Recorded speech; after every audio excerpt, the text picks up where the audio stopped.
Wrap submersible fairy lights in a circle and drop in vase.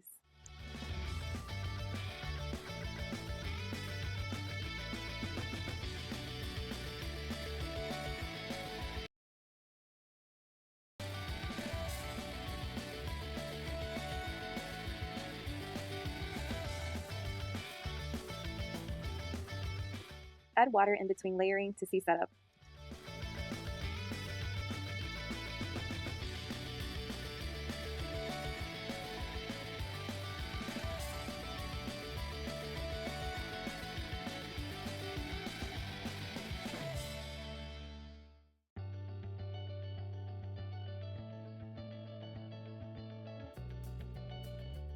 Use small tongs for adjustment and bubble release.